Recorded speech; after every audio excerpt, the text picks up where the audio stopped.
podcasts of Joe Walsh and Chicago's Morning Answer with Dan Proft and Amy Jacobson on the AM 560 mobile app. Download it today at 560theanswer.com/mobile. Dan and Amy, just some facts to inform the D.C. press corps coverage of some of these issues. DHS putting out information, Department of Homeland Security, on the migrant caravan.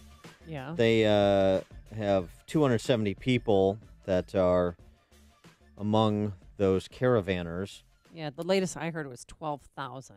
Well, right, but of that 12,000, they've identified at least 270 who have criminal histories, known gang membership. They also suggest that there are individuals from more than 20 countries included in the caravan, including Somalia, India, Haiti, Afghanistan, Bangladesh. That's not to say anything about anybody from those countries one way or the other than to say that the idea that people from around the world don't look to our southern border as their entry point for the United States, that's dismissed by the left. It's fact. So that's the caravan, which obviously has been a major issue in the closing weeks and days of this campaign. And then there's, just the left's civility, since sharp words or actions are a one-way street, according to the D.C. press corps, the predominant view. Marsha Blackburn hung in effigy in Shelbyville, Tennessee. A figure of her with her name on it, X over Marsha, and a dunce cap hanging from a tree in Shelbyville. And then this little, message from a reporter to U.S. Army veteran John James, who's the Republican nominee for Senate in Michigan. Ready for this? It's dangerous when a reporter doesn't know how to work a phone. She can get herself in a lot of trouble, which is what Brenda Battle did, a reporter with the Huron Daily Tribune, calling to leave a message to schedule an interview with candidate James.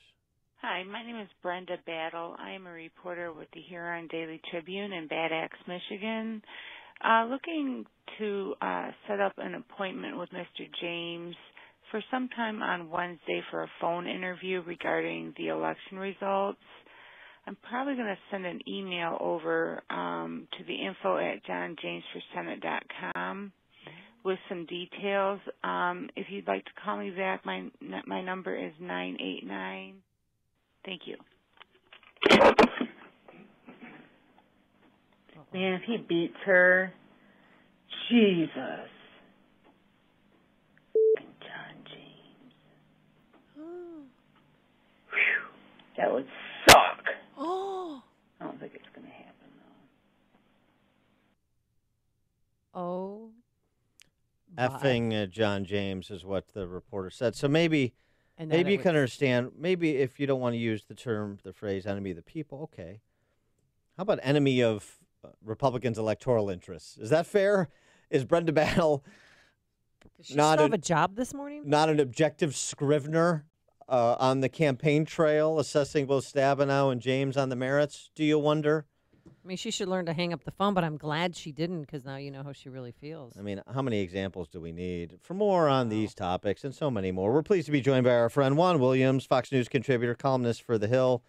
The Juan Williams, thanks for being with us. Appreciate it. Good morning. It's a big day in America. It is. I wanted to start with something where we have common ground, and then it can devolve into madness from there. Okay. So Juan Williams is a pro-school choice Democrat.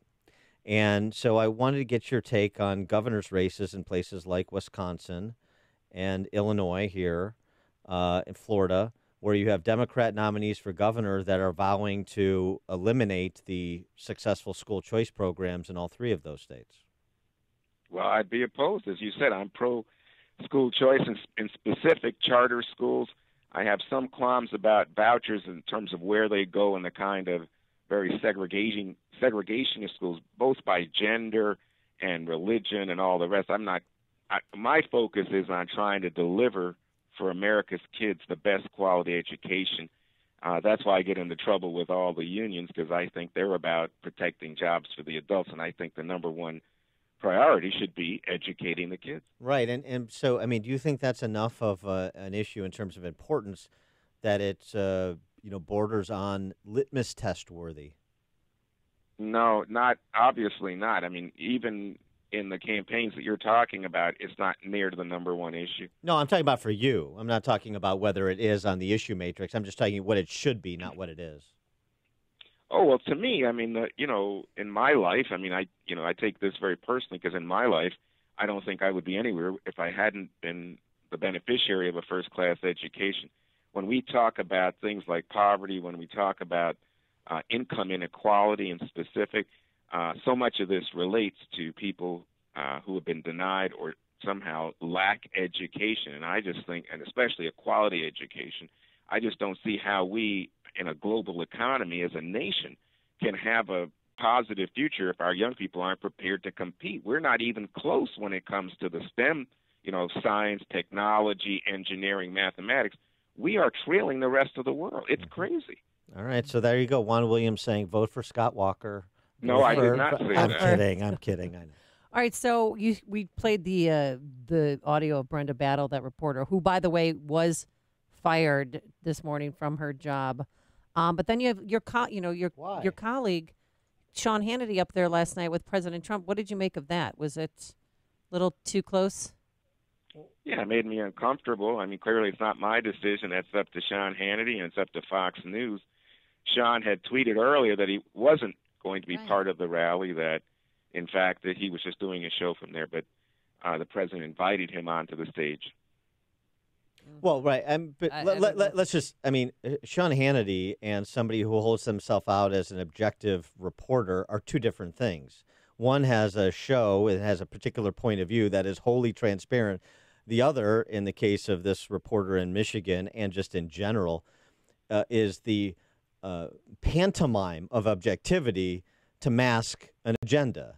So the difference between Sean Hannity and Brenda Battle in Huron, Michigan, or wherever, is one of transparency. Isn't that fair, Juan? No, I Why think not? that I don't understand what happened there in terms of firing this reporter. I think lots of people, including the two of you, me, Sean Hannity, we could go on, have our personal political views. Right. It doesn't stop us from then treating people fairly or doing a job. Her job is to be a reporter. I think most reporters, it's been proven in this country, are liberal. Right. But it doesn't mean that you don't pick up the paper and expect a certain level of professionalism in the delivery of the news content. But, I think what this was, maybe this is embarrassing to the company. I don't know if it was the use of the profanity.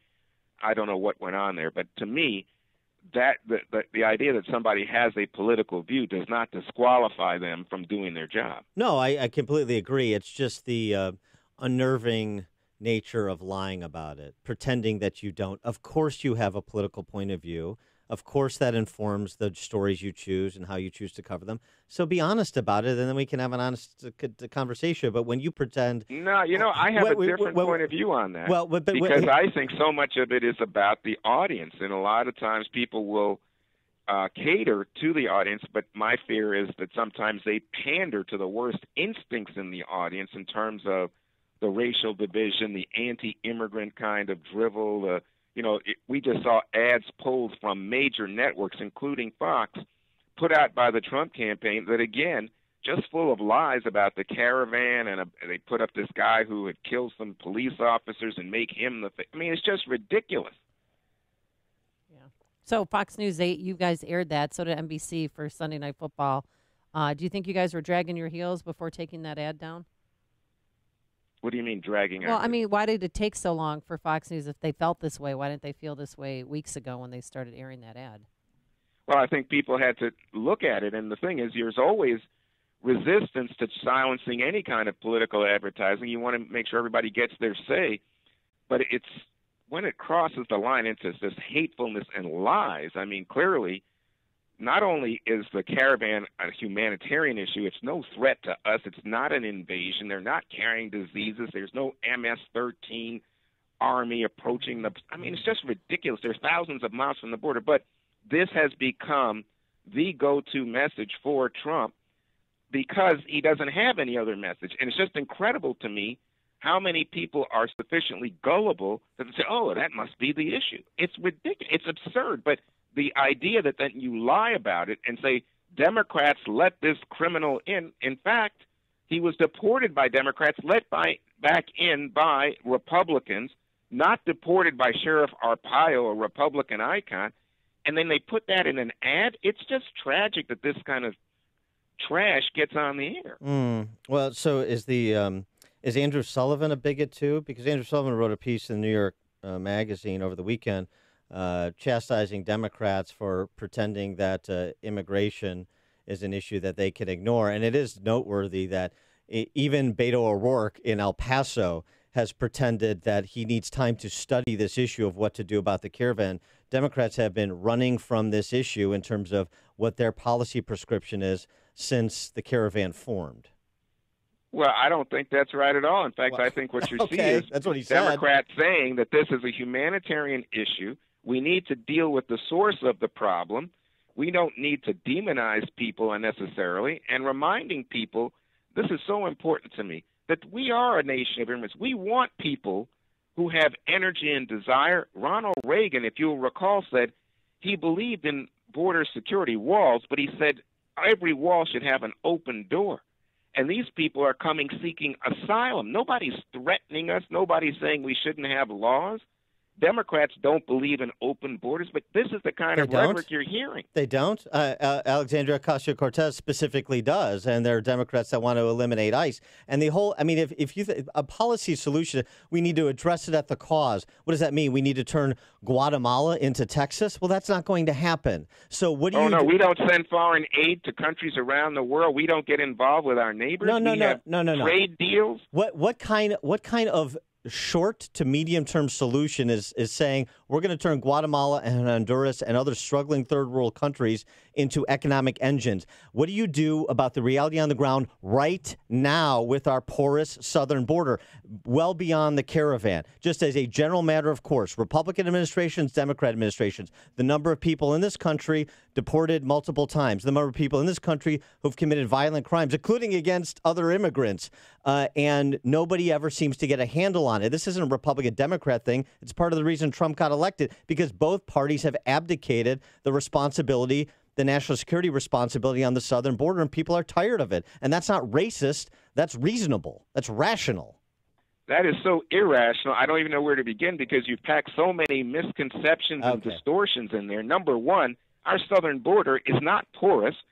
In fact, immigration has been going down for the last 20 years on that southern border. We have increased security, the number of agents, the technology from drones to electronic sensors to fencing, all true. And if you really think about it, when George W. Bush tried to pass immigration reform, who stopped him? The far right. When we had a gang of six under President Obama, in other words, bipartisan support in the Senate for immigration reform, who stopped it? The Republican majority in the House, and specific the Freedom Caucus. So I don't even know where to begin with you in that kind of rant, because, again, it misleads your audience, right, and it makes them think, oh, it's those evil Democrats. Are you kidding me? This is Republican intransigence to deal with an issue about immigration reform. And most people, by the way, who are illegally in the U.S. of A.